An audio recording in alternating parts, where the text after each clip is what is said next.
ఇరాన్పై జరుగుతున్న యుద్ధ ప్రభావంతో ఏర్పడిన వాణిజ్య గ్యాస్ కొరతతో రెస్టారెంట్ నిర్వాహకులు రోడ్డున పడుతున్నారు. ఉమ్మడి తూర్పు గోదావరిలో గ్యాస్ కొరతతో కొన్ని రెస్టారెంట్లు మూతపడుతుంటే కొన్ని రెస్టారెంట్లలో కట్టెల పొయ్యిపై వంటలు చేస్తున్నారు.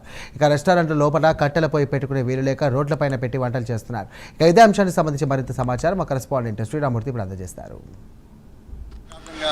హోటల్స్ నిర్వహించడం చాలా కష్టతరంగా మారిన పరిస్థితి ఇక్కడ కనిపిస్తుంది. మనం రాజమండ్రిలో ఉన్నాం.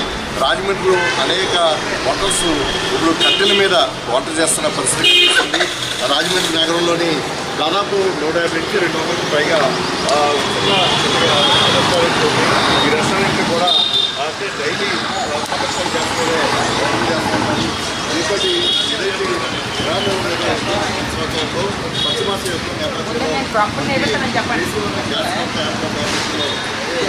అవసరాలకి కమర్షియల్ అవసరాలకి గ్యాస్ సిలిండర్లు అందుబాటులో రావడం వల్ల పశ్చిమాయంగా ఈ వంట రెస్టారెంట్లు దిగిన పరిస్థితి ఉంది.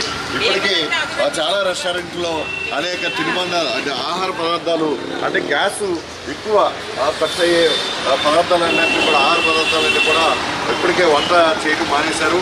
ఏదో కేవలం అలవాటు పడిన ఎందుకంటే ఇక్కడ ఉన్న కార్మికుల్ని అలాగే రెంట్లు విద్యుత్ బిల్లులు వీటిని మెయింటైన్ చేసుకోవడం కోసం ఉన్నది రన్ చేసుకోవడం కోసం ప్రయత్నాలు చేస్తున్నారు. ఇందులో భాగంగా చూసినట్లయితే ఇక్కడ మనం ఇక్కడ కట్టెలతోటి అంటే ఇంట్లో లోపల కూడా రెస్టారెంట్ లోపల కూడా ఖాళీ లేకపోతే రోడ్ల మీద కూడా వేసుకుని ఇక్కడ వంటలు అది బిర్యానీ తయారు చేయడం కానీ రైస్ వండడం కానీ ఇలాంటివి చేస్తారు. ఇలాగే రాజమండ్రి నగరంలో అన్ని చోట్ల కూడా ఈ కొన్ని చోట్ల రెస్టారెంట్లు ఈ గ్యాస్ బాగా పడలేక తీసివేశారు. ఇలాంటి రెస్టారెంట్లు దాదాపుగా 2 సిలిండర్లు అవసరానికి ఒక సిలిండర్ కూడా సరఫరా లేకపోవడం వల్ల ఇబ్బందులు పరిస్థితులు ఉన్నాయి. దీంతో కొన్ని రెస్టారెంట్లు కూడా మూసివేసిన పరిస్థితి ఉంది. అలాగే కొన్ని రెస్టారెంట్లో కొన్ని ఆహార పదార్థాలు మాత్రమే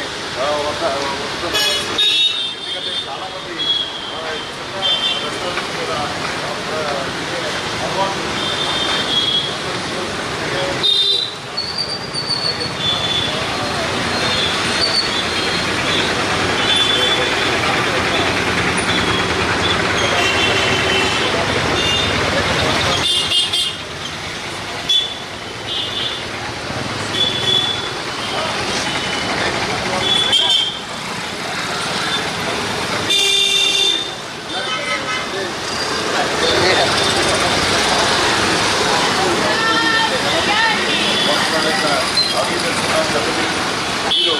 ఇక్కడ ఈ గ్యాస్ ఏ విధంగా మీకు దొరుకుతుంది గ్యాస్ మొత్తం వల్ల కస్టమర్ వస్తున్నారు ఏంటి పరిస్థితి అయితే మా కమర్షియల్ వాళ్ళు డైరెక్ట్ తీసుకుంటామండి.